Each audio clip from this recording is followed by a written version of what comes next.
Hi, this is Dark Journalist. Today I have an exciting show for you with a very special guest, very familiar on this program, which is former Assistant Housing Secretary Catherine Austin Fitts. Now, Catherine's also the president of Solari.com, where she does the Solari Report. These are some of the most in-depth, informative reports that you'll find anywhere. Catherine, it's great to have you back with us. It's great to be back, Daniel. Now, I know you have a new report coming out on the space economy, and it's absolutely fascinating, and we're going to get into that in depth in late June. But today I wanted to do something special, which is take a deep look at your previous report, Control 101, which is absolutely amazing and just full of incredible details. So I want to start off with a quote from it here. So there's a brand new healthcare clinic, and a brand new prison, and a brand new criminal justice center in every county. The middle class is liquidated through the hospitals, and the lower class is liquidated through the criminal justice system. And both are drug systems. So the middle class is on pharmaceuticals, and the low income go to narcotics and through criminal justice. But it's the same process, and they're making money on both of them. The lines between the two are nicely calibrated to optimize their profits, both on the pharmaceutical and on the covert cash flows. Now there's a lot in there. The controlled crime part, the liquidation of the middle class, and the boom in these sorts of institutions. Now, I find that circle absolutely fascinating. Well, it was very frightening. This is one of the insights that comes from doing as much driving as I do around the country. But I was watching a variety of different things happen. First was the explosion in the stock market. The stock market was really lifted up by Obamacare. Mm-hmm.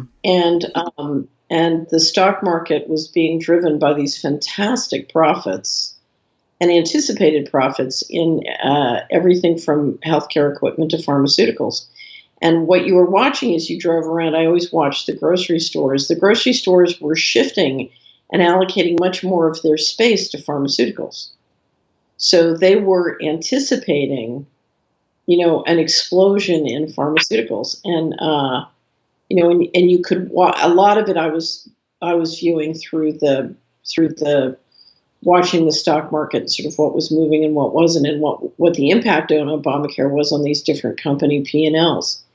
But then what you realized was, we've been on this process for about 10 years, but it's accelerating of big construction coming from new hospital facilities or doctor offices ancillary to the hospitals, as well as the new criminal justice centers. And as you drove around, it was happening in every county. It was, it's like somebody was stamping out a model. Wow. And what you really, and frankly, in the 90s, a lot of the growth at that time we were seeing in communities was, in fact, from healthcare. But in the meantime, I used to work out with a retired drug dealer from my county. Mm-hmm. And I would always grill him about how the money works on his business. Okay. And what I discovered was, a lot of it was pain management, and people were buying illegal drugs to deal with pain management because they couldn't afford the pharmaceuticals. They didn't have health care insurance. And so you were really seeing, and for some reason, the opioid, I've never investigated the opioid epidemic, but my guess is it was right at the intersection of those two. And so, and no one ever asked the question, why are so many people in pain in physical pain all the time? But it was clear we had a model, and that model was liquidating both populations in different ways. Huh, that's so interesting. Just this idea that it's that well integrated into the system is disturbing enough. And apparently it's working on multiple levels all the time. And it's also quite an eye-opener, too, because very often there's a tendency to think that the middle class is inoculated somehow. I grew up in a world where I was part of a group of people they were planners. We had 100-year plans, 50-year plans, 20-year plans. I mean, there was a lot of planning going on. And so it's my nature, fundamentally I'm trained as a portfolio strategy to see the plan roll out before it's announced. Right. Because we've become a society where everything is an op as opposed to, a government program or a new corporate product. But anyway, I remember in the early 90s watching the new design and build outs of airports happening. It was from about mid 90s on, where they were basically turning airports into shopping malls, anticipating that people would go to the airport to shop. I thought, how are they ever going to get this to work? What's the plan? And then, of course, 9/11 happened, and suddenly everybody has to spend 2 hours at the airport. Oh, yes. But if you look at how they were building out the new airports, they knew well in advance. They knew 5 years ahead that people would be spending 2 hours at the airport. Oh, right. Right. So, That's inside knowledge. yeah, that was a plan. So it's my nature to kind of look at these trends and understand, and you don't really see it. I spent a lot of time trying to encourage people to do place-based data. You don't see what's happening until you map out the financial ecosystems by place. And if you look at, I've spent a lot of time figuring out, okay, if we were going to make a local economy really healthy and vibrant and grow the economy in a way that's really healthy for the environment, healthy for the living, both the people and animals in that place, how would we do it? And of course, what you're watching is you're seeing it going in a completely different direction. Mm-hmm. There are many neighborhoods that could use a whole lot of organic farms and raw dairies. Yes. They don't Definitely. they don't need a criminal justice system. In fact, one of the reasons we have so many problems with crime is people aren't healthy. Oh, there's no question. The reason for financial problems in this country is poor health. Oh, I completely agree. And in your work, you've done a great job of illustrating the impact of the black budget in destroying these neighborhoods across America, including their health, and the devastating impact of the criminal environment that it creates with the drug profits in these places. Right. It's the black budget finances one neighborhood at a time. It finances one person, one family. We did a great series of cartoons, and one cartoon was a hand, an invisible hand was reaching through a wall and pulling out, pickpocketing a guy's wallet. And the guy's turning to a friend, he's a businessman, he's got an attaché case, and he says, black budget, why should I care about that? What does it mean to me? I want nothing to do with it. Meantime, the hand is pulling his wallet out, Right.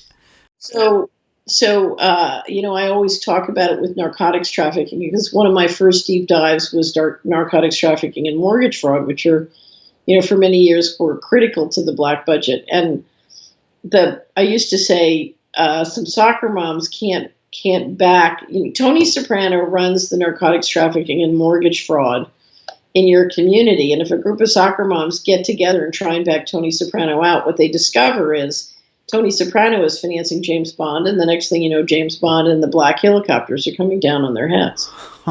So, and that's the problem with it. It's such a centralized model. No neighborhood is allowed to escape the model. And so the question is, how do you deal with the soccer moms when they give Tony Soprano trouble? Yeah, right. Right. So this is the central banking warfare model. Right.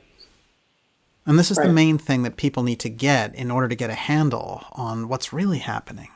Now, before you published Control 101, you were originally going to do a report about going local. Right. And everything that entailed, local currencies, local farms.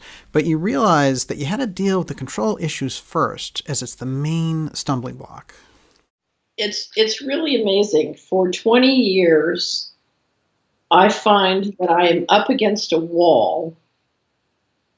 It's almost like I'm committed to spending the rest of my life with people telling me I'm wrong.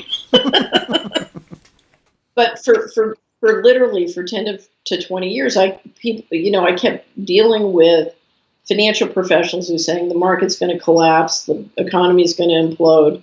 And I would say, no, it's not. It's going to slow burn.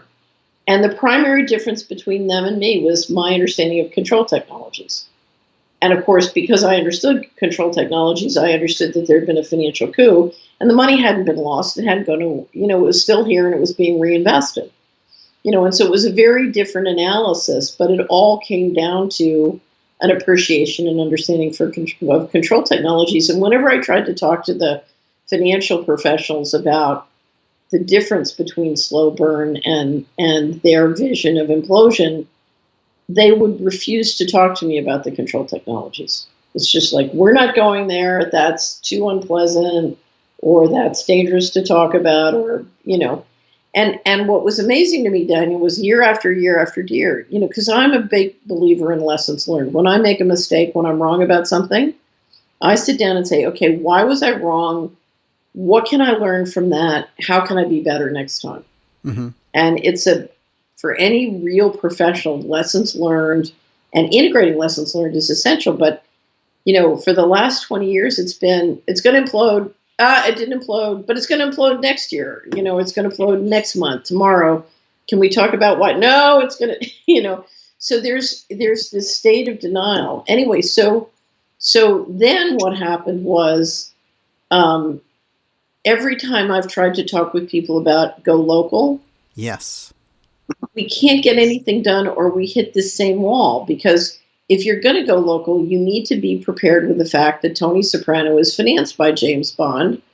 And how are you going to deal with the NSA listening to your, the soccer moms, and how are you going to deal with the Black Hill? You've got to have practical plans about how you're going to get something accomplished. right. And sure enough, it was the same problem. We don't want to talk about that. We can't. And I thought, well, if we can't talk about reality, how are we going to deal with the reality? And then finally, I started I've been doing due diligence on Bitcoin and cryptocurrencies, and was really inspired by a series of events to do the kind of due diligence that an investment advisor or an investment banker is required by professional standards to do. It's a big job. And I have a wonderful friend who used to be head of research at National Semiconductor, who's absolutely, he's got a PhD from MIT. He's one of my resident geniuses. So I called him and I said, I keep trying to do due diligence, but I need a big brain. So will you help me? So we started to do Skype dates every night to unpack. And I did I also traveled around to talk to the top cryptologists I know. So I really did a very serious 100 kind of hour. And then I sat down and I said, this really is as bad as I thought. Now, a few months ago, you and I did a whole episode called The Bitcoin Op that really outlined the major problems there. But if you can show us in outline here what the main issue is that you have with cryptocurrencies. So Mr. Global is getting all the freedom fighters to invent his digital currency mechanisms and transactions. It's many things. It's complex. Mm-hmm. So, and I thought, but I ran into so many wonderful people who were adamant that that the cryptocurrency revolution was going to solve all of our problems. Right. And they didn't understand that when you have a governance structure that is invisible, does not have integrity, and is controlling you through physical force, there is no such thing as a financial solution to that. Because if I control the physical world, I control the hardware, I control the train tracks, I control the cables that go underneath the ocean, I control the satellites in the sky, I'm in control. Yeah. And so, it's funny, people kept coming to me and saying, we want you to start a digital currency. We want you to start a currency. We would trust a Solari currency. I said, unless I have an army and breakthrough energy weapons, I can't ensure integrity on a currency. It was very funny. One of the developers tried to get me to take delivery of my name's Solari and Solari Investment Advisory on Ethereum. And I took a look at the contract and I said, I'm not accepting delivery of this. You're saying is I can build a platform on these things, and Goldman Sachs can basically take it away from me whenever they want. It's a leasing deal where I have absolutely no rights. Mm-hmm. Wow. I had that deal in Washington. It cost me $6 million. I don't need that deal again. Yeah. But you make a fantastic point about it, which is, well, your classic quote is, you can't solve a political problem with a financial product. Yeah, you can. It's not, or a digital product. I mean, the whole point of writing Control 101 was to kind of reach into the minds of so many wonderful people and help them come back to coherence about how control works. Mm-hmm. Control in our world runs by force. Physical force. That's why we spend over $1 trillion a year on military hardware and budgets. Right. It's run by force. And the West's dominance, if you study history, and that's the Samuel Huntington quote is in there, our success in this world comes, our success at building weapons and maintaining physical force. That is the history. I mean, how did we get the wonderful real estate that we sit on in the United States? We came here, we killed all the people who were here, and now it's our land, right? Yeah. How did we get it? With physical force. Right. That's the history. But there's this idea out there, since you went into Bitcoin, that Bitcoin is somehow this road to freedom because the cryptocurrencies will have people operating decentralized and all the rest of it. We did an episode where you showed that up and you wrote Bitcoin the Op, and it's made all these waves there to get people to look deeper. And people, I think, are starting to catch on. Right, I think so too. Well, the book, I really encourage everybody, and I mentioned it in the Control 101 wrap-up. The book I tried to get everybody to read is Tim Wu's book, The Master Switch. He goes back to history and describes waves of new information technology, and after each one is introduced, there's this wonderful period of innovation when things get figured out, and then whammo, it's suddenly controlled by one or two players, and everything centralizes some more. Yeah. And we've gone through these, and as you read the book, you realize, oh, here, we keep doing this. And every time you go through this wonderful period of innovation, everybody's thinking, oh, this is going to make everything much more wonderful. We're going to have much more freedom. This is great. And then wham, more centralization. And I think we're in that period of wonderful innovation. So one of the greatest fundamental market demands on the planet, Daniel, is the desire for local currencies. There is tremendous hunger. Because if you come into any county, I'll use America, but this translates worldwide. Come into any county, and the desire and the need to optimize the economies are hugely sub-optimized, hugely. And so if local communities could create their own currencies without any kind of political interference, and if they could use gold and silver as currencies and avoid there's a lot of sales tax and other compliance.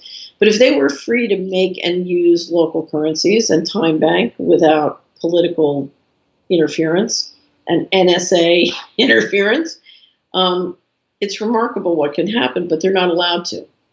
But we are allowed to start currencies, which is a remarkable, if we're free to create our own currencies, what's the problem with local currencies? So that really tells us what's going on. I walked to my local coffee shop, and there was a big billboard standing outside, and it said Bitcoin ATM.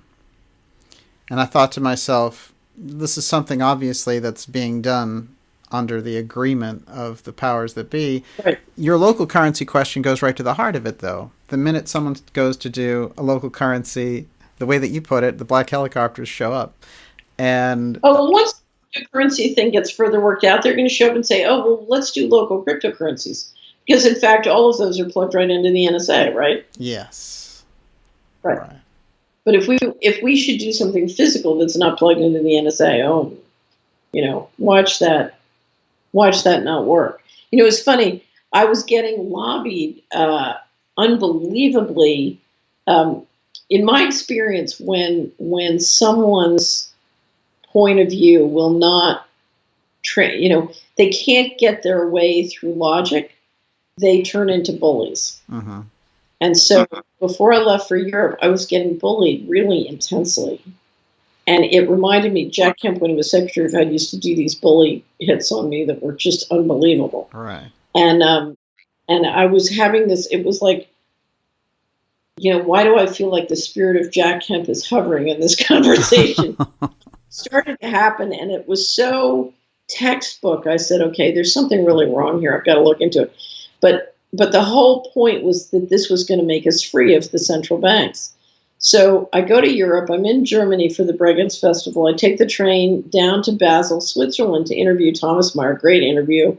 Thomas drives me to the Basel train station because I'm going over to Zurich for meetings. I arrive with my credit card to buy my ticket to Zurich on the Swiss Federal Railway System, having just driven past the Bank of International Settlements. Now, the Bank of International Settlements is architecturally one of the most distinct buildings in the world. Okay, so it's right there. I'm right going past it. I walk up to the machine, and it offers to sell me my ticket to Zurich with Bitcoin, and I can top up my wallet if I want to buy more Bitcoin. Aha.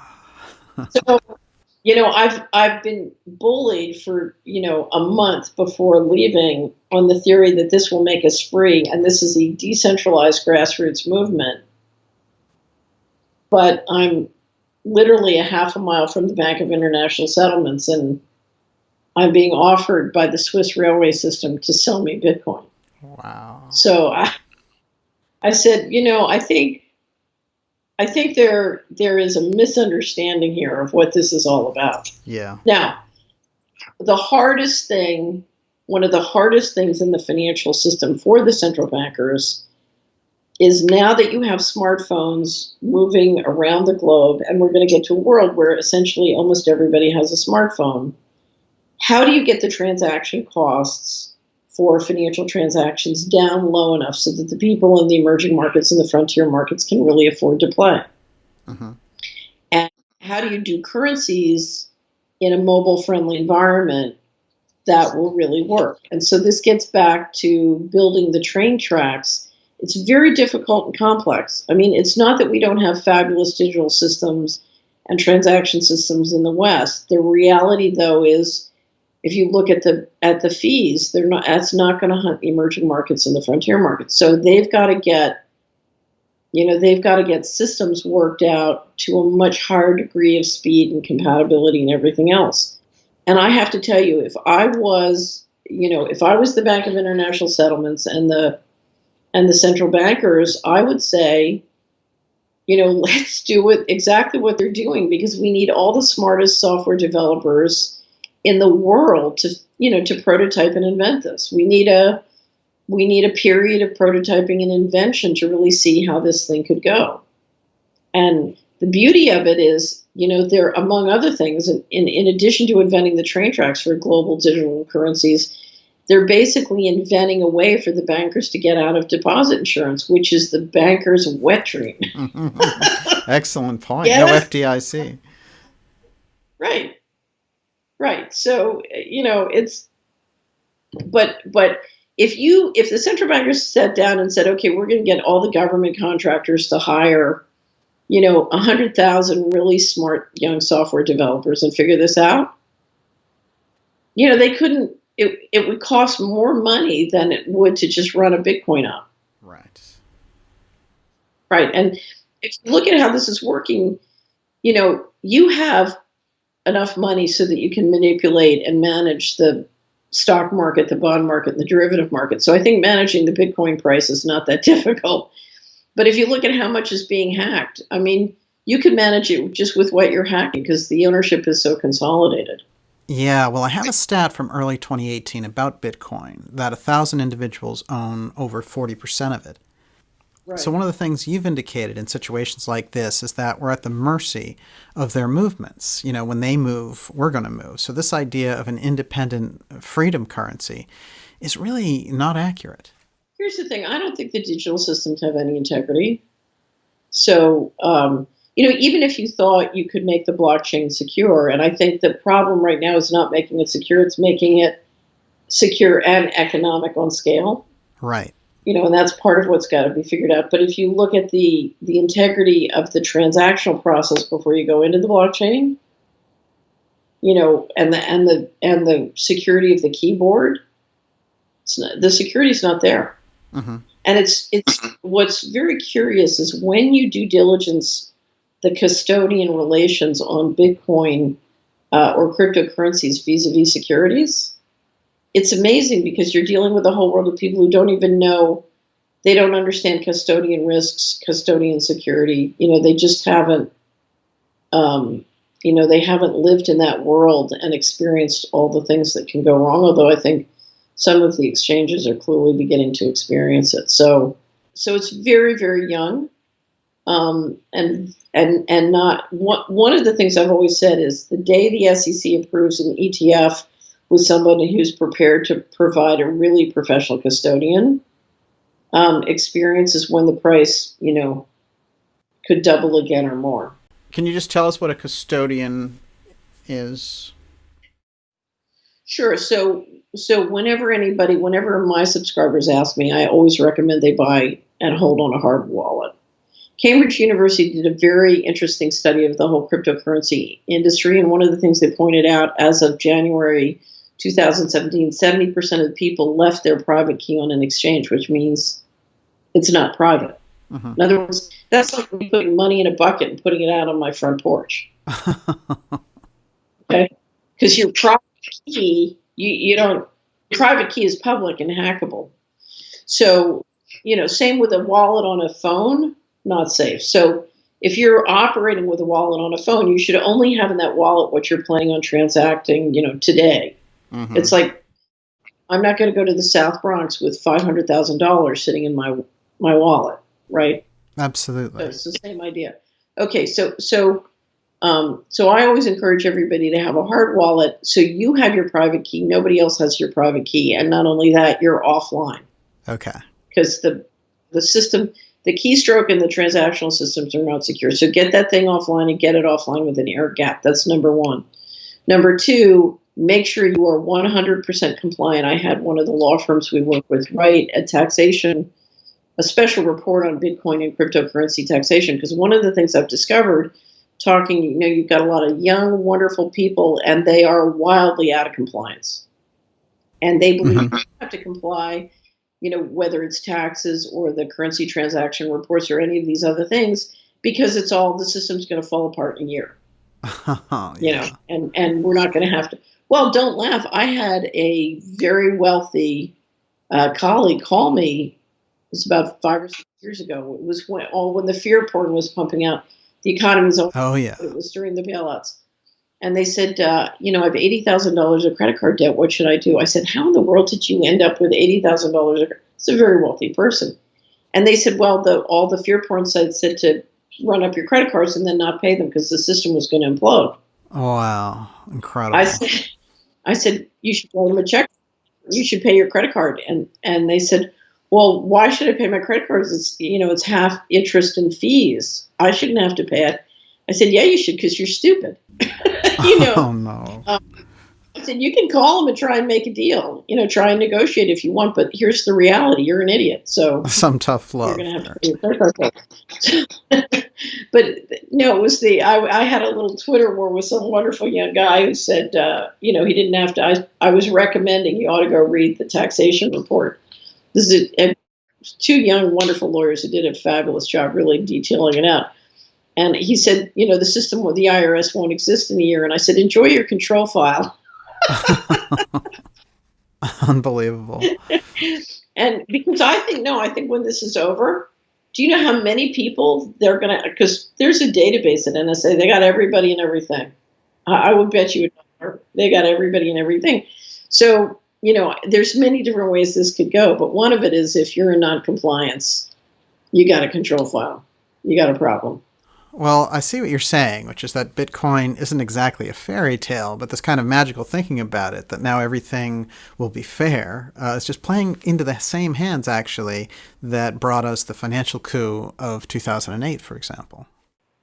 Well, it's not a fairy tale in this sense. You can transact. If I can buy or sell, whether the market's managed or not, it's real. So people say to me, where do you think the price is going? And, we had Max Kaiser say it was going to 100,000. John McAfee say it was going to 500,000. Depending on how long they need to invent for, it could. The price could go to 500,000 because it's a political choice. It's got nothing to do with economics. And if I'm running this op and I need the train tracks globally to be invented, and do all sorts of things. Let's talk about the 2018 election, because they are laundering a huge amount of money to the activists using this stuff. So it's funny. Dr. Farrell said, God, this is Hitler's wet dream. You can finance an infinite secret army with money you just create out of thin air. Wow. Yeah. Right. Hitler's wet dream. So the question is, how long do they want to run the op, and how do they have to take the price? And it's like any speculation, you just need to be able to understand that it's a speculation If you want to put money up and see if the price goes to 500,000, or 100,000 or whatever, maybe it does, maybe it doesn't, maybe it collapses tomorrow. You just can't put more money in than you're prepared to lose 100% of. Right. You have to make sure you're totally compliant because you don't want to end up with a control file. I don't even want to be in the database. That's for reasons which I can explain. So you're saying, let's understand what this is. You can invest in it. You can try and turn a profit, get some capital gains. That's fine. But don't imagine for a moment that it's some liberty-bringing, freedom-enabling currency that's somehow going to save the world, because that is falling into the trap.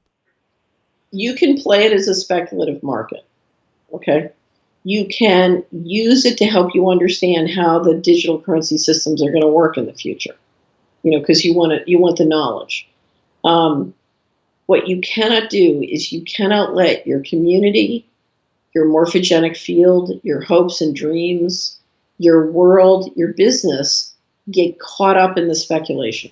Mm-hmm. So, for example, one of the greatest things we have on the Solari Report is quarterly, we do a Rambus chartology blockbuster with a technical analyst whose anonymous name, his handle is Rambus. Rambus is the best technical analyst. He does the best technical analysis of anyone I've ever met in my life. The guy's fabulous. Absolute natural gifted genius at this. Anyway, and he's a guy I just absolutely love. I can't say more because I'm not allowed to sort of tell anything about him or who he is or where he is. But Rambus, in the internet stock bubble, played it perfectly. He ran the tech stocks almost up to the top. He then sold everything. He and his wife took the money, literally got 2 cases of beer, burnt their house down, built a brand new beautiful home, and bought 2 cars, all cash, with a ton of money sitting in the bank because he rode, it was an op, and he rode the op. And the whole time he said, "This is an op. I'm going to play it. I'm going to play it as a speculative investment, but I'm not going to lose my life to it." I saw other people who literally had themselves, their business, their whole community, their worldview, their psyche destroyed when it crashed. They didn't run it like an op. They let it in. And that's what you can't do. You can't let this, you can't let it bust you financially. You can't let it bust you legally. In other words, understand you're basically riding something that, in my opinion, is a demonic force. You want to ride it, it's your business, but just understand that you need to risk manage the situation. Now, why is it a demonic force, in your opinion? Because digital currencies and digital payment systems will be used to control us. Mm-hmm. What I think the bankers want is they want everybody chipped and entrained. It's the Aaron Rousseau vision. I keep showing that wonderful video of Aaron before he died, telling all. Oh, yeah. And I think he absolutely nailed it. They want, Daniel, here's your chip, and if you don't behave, we're turning off your money. Oh, I don't doubt it for a minute. So I think we're building the train tracks of our own control. And I have one of my watchwords that I've followed ever since I basically got, thrown overboard by the establishment, by your friends at Harvard Corporation down the street from where you live. So I've my one rule is my most precious asset is my time and attention. Okay. And I'm only going to invest in things which give life to, the people I serve and give life to me. And if I see something is ultimately developing the train tracks of control, I don't want to contribute. Catherine, amazing insights, and I couldn't agree more that we have to be very careful not to support the very systems that will be used to control us in the future. Incredible stuff, and let's go into overdrive for subscribers to Dark Journalists with a full hour on how control works, from secret finance to advanced technology, entrainment, and more. Go to darkjournalist.com and subscribe now to get that in your inbox this weekend. Of course, Catherine's reports, the new one on the space economy, available at Solari.com, and we'll go in depth on that coming up in June. Just fantastic material, totally groundbreaking. Catherine, great to see you, and stay right there for part 2. Thank you for joining me for this fascinating episode with former Assistant Housing Secretary Catherine Austin Fitts on the black budget, Bitcoin, and mind control. You can find more special reports, deep interviews, and documentaries at www.darkjournalist.com. You can also subscribe here to our YouTube channel to receive the latest videos. See you soon.